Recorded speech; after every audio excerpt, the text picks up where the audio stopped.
নমস্কার সুপ্রিয় দর্শক শ্রোতা, সকলকেই স্বাগত হিন্দু লাইফস ম্যাটার ইউটিউব চ্যানেলে। দর্শক, একটি সংবাদ পেয়েছি যে নারায়ণগঞ্জে মন্দিরে ঢুকে পূজা চলাকালীন যুবকের বিশৃঙ্খলা। পরিবারের দাবি যে যুবকটি মানসিক রোগী। তো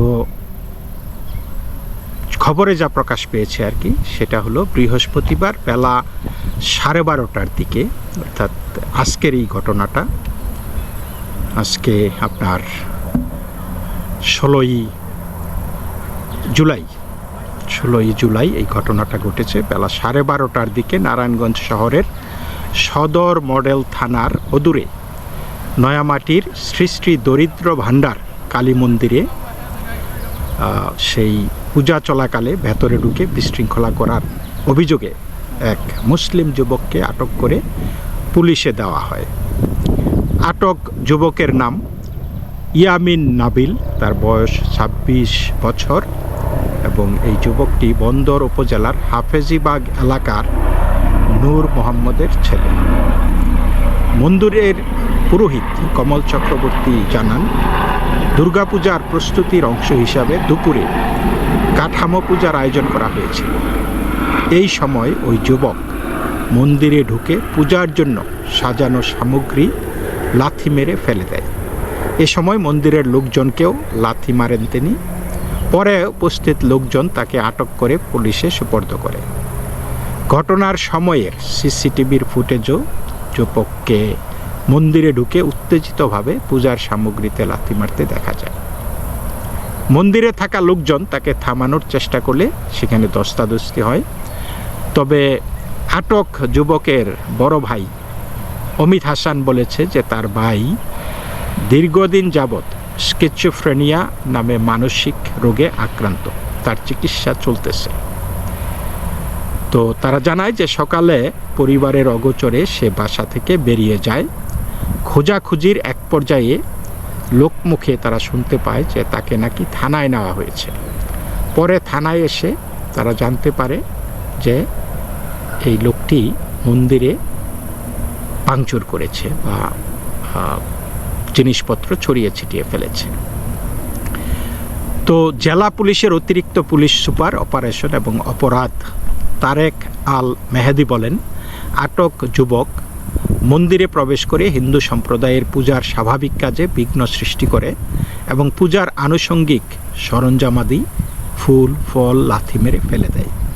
তাৎক্ষণিকভাবে পূজা কমিটির লোকজন তাকে আটক করে এবং মারধর করে।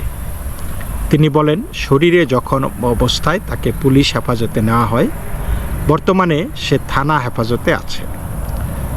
তো দেখেন দর্শক, ধরা পড়লেই কিন্তু তারা মানসিক রোগী হয়ে যায়। মজার ব্যাপার, তাই না? তো আমি বুঝলাম যে এই যুবকটি অসুস্থ।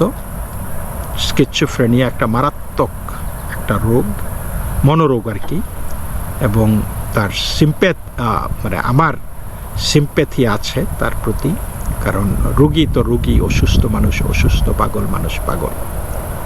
এখন এটা বুঝলাম, কিন্তু আমরা সবসময় লক্ষ্য করতেছি যে শুধু পাগলরা শুধু মন্দিরই চেনে, শুধুই মন্দির চেনে তারা। অনেক পাগল তো দেখেছি এই পর্যন্ত, তাই না? কোনো পাগলকেই আজ পর্যন্ত মসজিদে আক্রমণ করতে দেখিনি বা শুনিনি। কোরআন পড়তে বা কোরআনে লাথি মারতে, কোরআন লণ্ডভণ্ড করতে, ছিঁড়ে ফেলতে কোনো পাগল রে দেখি নাই। সব পাগলই শুধু মন্দির চিনে, তারা মূর্তি চিনে, তারা হিন্দু চিনে। বুঝতে পারছেন এইবার? তো এখন এই পরিস্থিতিতে বাংলাদেশে সুস্থ যে কারা আছে সেইটাই তো বলা মুশকিল। কারণ আমরা মাত্র কয়েকদিন আগে দেখেছি ঢাকার রাজপথে আপনার বিশাল বিশাল হাজার হাজার ধর্মপ্রাণ মুসলমানদের, তারা নাকি ইসলামের ধারক, ইসলামের বাহক, ইসলামের রক্ষক। তো তারা প্রকাশ্যেই তো দেখলাম হিন্দুদেরকে গালিগালাজ করেছে। ভগবান শ্রীরামের প্রতিকৃতি বা মূর্তিতে তারা জোতা মেরেছে, অকথ্য ভাষায় গালিগালাজ করেছে। বাংলাদেশের প্রতিটা ইঞ্চির কোথাও মূর্তি বানানো দেওয়া যাবে না, 81 ফুট রাম মূর্তি করতে দেওয়া হবে না, তারা জীবন দিয়ে দিবে, এগুলো তো পাগলের কথাবার্তা, তাই না? তাহলে এই মুহূর্তে, এবং সেটা পুলিশের সামনে, আমরা ধর্ম অবমাননা, ধর্মীয় অনুভূতির ব্যাপারে বাংলাদেশের পুলিশ, বাংলাদেশের সরকার, প্রশাসন, জনগণ খুবই সংবেদনশীল, তাই না? কথাটা উঠলেই ধর্ম অবমাননার দোহাই দিয়ে তারা গ্রেপ্তার করবে, বাড়িঘর জ্বালিয়ে দেবে, মানুষ মেরে পিটিয়ে গাছে ঝুলিয়ে আগুন লাগিয়ে দেবে। এটা কিন্তু ধর্মীয় অনুভূতির কারণেই হচ্ছে। তাহলে সেই ধর্মীয় অনুভূতির সময়ে পুলিশের সামনে যারা হিন্দুদের ধর্মীয় অনুভূতিতে আঘাত দিয়েছে, শ্রীরামের প্রতিকৃতিতে জোতা নিক্ষেপ করেছে, হিন্দুদেরকে গালিগালাজ করেছে, হিন্দু ধর্মকে অপমান করেছে, তারাও কি পাগল? এবং পাগল বলেই কি তাদেরকে ছেড়ে দেওয়া হয়েছে? যদি পাগল না হইতো তাহলে তো পুলিশ তাদেরকে ধরতো, সরকার ব্যবস্থা নিত। এগুলি তো, এই ফুটেজগুলি তো টিভিতে আছে, ফেসবুকে আছে, সোশ্যাল মিডিয়াতে আছে, মানুষের ক্যামেরায় আছে, তাই না? অনেকেই তো লাইভ করেছে। তাহলে আমার মনে হচ্ছে যে সরকার ধরে নিয়েছে যে বাংলাদেশের সবাই পাগল, সুতরাং একমাত্র হিন্দু ছাড়া আর বাকি সব পাগল। তো হিন্দুরা সুস্থ মানুষ, তারা পাগলামি করবে কেন? সুতরাং যখনই অনুভূতিতে আঘাত লাগে তাদেরকে ধরতে হবে। আর মুসলমানরা যখন কোনো কিছু করে তাদেরকে কিছু বলা যাবে না, কারণ তারা তো পাগল। তো পাগলের আবার বিচার কি? তো সরকার জিনিসটা ভালো বুঝছে, আমরা হয়তো সেটা বুঝতে পারি নাই। তো এই জন্যই বলতেছি যে বাংলাদেশে সুস্থ যে কারা আছে এই মুহূর্তে, এটার বলাটা খুবই মুশকিল। তা আপনি মন্দির করতে যাইবেন, আপনাকে বাধা দেবে, আপনি পূজা করতে যাইবেন, আপনাকে বাধা দেবে, এবং সরকার বলে কই বাধা দেবে। সরকার আপনাকে বলবে, একটা তরিকা ধরিয়ে দেবে পূজা কমিটিকে পূজার আগে যে এই করতে পারবেন, এই করতে পারবেন না। পূজার 15 মিনিট আগে থেকে বন্ধ রাখতে হবে, আর আজানের বা নামাজের 15 মিনিট আগে থেকে সব কিছু বন্ধ রাখতে হবে, আবার 15 মিনিট পরে পর্যন্ত বন্ধ থাকবে এগুলি। এমন আবার পাহারারও ব্যবস্থা করতে হবে, যে ডাকডোল যেখানে রাখা হয় সেইখানে যাতে আবার কেউ মনের অগোচরে এসে বাজানো শুরু না করে, এইটারও কিন্তু পাহারা দিয়ে রাখতে হবে, তা না হলে শাস্তিমূলক ব্যবস্থা হবে। তার অর্থ হইল যে ওই যে শরিয়া মেনে আপনারা হিন্দুরা পূজা করতে হবে। বুঝতে পারছেন বিষয়টা? তো আপনি মূর্তি বানাইতে যাইবেন, সেইখানে বাধা দিবে, বলবে 81 ফুট করা যাবে না, আপনি একতলা করা যাবে না, দোতলা মন্দির করা যাবে না। এখন একতলা, দোতলা, 10 তলা আপনি আপনার টাকা দিয়ে করবেন, সেইখানে তারা বাধা দেবে। কিন্তু কারণ তারা পাগল, হিন্দুরা বাধা দেয় না কারণ তারা পাগল না। এটা সরকার বুঝেছে, এবং এই পাগলের পাগলামি আপনাকে মেনে নিতে হবে। এইটাই বাংলাদেশ, এইটাই এই সরকারের নীতি। তো হিন্দুদের কোনো পাগল নাই, সুতরাং আপনারা ধর্মীয় স্থানে আঘাত দেখবেন না, এটা স্বাভাবিক। তো এখন কথা হলো যে বাংলাদেশকে পাগলের কারখানা বানাইছে কারা? কারা বাংলাদেশকে পাগলের কারখানা বানাইছে? আমি এই যে ব্যারিস্টার ফুয়াদের একটা বক্তব্য শুনলাম, এবং তিনি বলেছেন, সেটা ভাইরাল হয়েছে ভিডিওতে, তিনি বলেছেন যে তার দীর্ঘ শিক্ষা জীবনে একজন শিক্ষক নেই যাকে তিনি মনে করেন যে তার জীবনে কোনো অবদান রেখেছেন। একটা ভিডিও আপনাদেরকে দেখাই, এটা একটু দেখলে বুঝতে পারবেন সে কি বলতেছে। আমার বাংলাদেশের লেখাপড়ার জীবনে কোনো শিক্ষকের প্রতি আমার কোনো কৃতজ্ঞতা নাই। আমি এটা কখনো ফিল করি না যে অমুক শিক্ষক আমাকে চিন্তা করতে শিখিয়েছে, আমাকে শিখিয়েছে, আমার নৈতিক জায়গা, মোরালিটি শিখিয়েছে। কোনো শিক্ষকের ব্যাপারে আমার কাছে কোনো কৃতজ্ঞতার কোনো জায়গা নাই, আমি কারোর প্রতি কৃতজ্ঞ না। তো দর্শক, কি ভয়ঙ্কর কথা, চিন্তা করতে পারেন কি ভয়ঙ্কর কথা। আপনাদের এই যে আপনারা যারা আমার ভিডিওটা দেখতেছেন, আপনারা কি চিন্তা করতে পারেন এইভাবে যে আপনার জীবনে এমন কোনো শিক্ষক নাই যাকে আপনি মনে করতে পারেন যে আপনাকে নীতি আদর্শ, নীতি নৈতিকতা, সভ্যতা, ভব্যতা আপনাকে শিখায়নি, আপনার জীবনে কোনো অবদান নাই? এটা তো আমি কল্পনাও করতে পারি না। কিন্তু এই লোক ঠিক কথাই বলেছে, এই লোকটা ঠিক কথাই বলেছে। যদি কোনো শিক্ষকের অবদান থাকতো তার জীবনে, তাহলে সে তো মানুষ হতো, সে তো মানুষ হয় নাই। তার নৈতিক উন্নয়ন হলে সে সেটা ফিল করতো, এটা স্বাভাবিক কথা। তার কথায় উগ্রবাদ এবং জঙ্গিবাদের উস্কানি স্পষ্ট। কোনো সুশিক্ষক, কোনো ভদ্র শিক্ষিত লোক এরকম মানে ছাত্র তৈরি করতে পারে না, এরকম ছাত্র তৈরি করতে পারে না। সো সে কোনো শিক্ষকেরই কাছ থেকে কোনো শিক্ষা লাভ করে নাই। একটা সাধারণ মানুষকে আপনি জিজ্ঞাসা করে দেখেন, যারা ব্যারিস্টার না তাদেরকে, তার নাম ধরে ধরে তাদের প্রিয় শিক্ষকদের নাম এবং অবদান কৃতজ্ঞ চিত্তে মৃত্যুর আগে পর্যন্ত আজীবন স্মরণ করবে। আমিও করি। আমার জীবনে বহু শিক্ষক আছে, বহু শিক্ষক আছে। আমি এমন কোনো আমি শিক্ষককে দেখি না যেই শিক্ষকের কোনো অবদান আমার জীবনে নাই। সুতরাং আমার কোনো শিক্ষক যদি আমার এই বক্তব্যটা শুনে থাকেন, আপনারা মেনে নেবেন, বুঝবেন যে আমি আপনাদের প্রত্যেকের কাছে ঋণী, প্রত্যেকের প্রতি কৃতজ্ঞ। তবে কিছু কিছু শিক্ষক আছে আমার খুবই ভালো লাগার শিক্ষক। সুতরাং সেই নামগুলি আমি এখন বলে যে অন্য শিক্ষক যাদের কাছে আমি অল্প হলেও কৃতজ্ঞ, মানে কৃতজ্ঞতার তো কোনো না, কৃতজ্ঞ হয় কৃতজ্ঞ, না হয় অকৃতজ্ঞ, এখানে অল্প বেশি কিছু না। তার মানে আমি যাদেরকে অল্প সময় পেয়েছি, কিছুদিন পেয়েছি, কাউকে বেশি পেয়েছি, আমি সেই অর্থে বলতেছি আর কি। সুতরাং আমি সবার কথা বলছি না, এই নাম নিচ্ছি না, বাট আমি আমার শিক্ষকদের প্রতি কৃতজ্ঞ।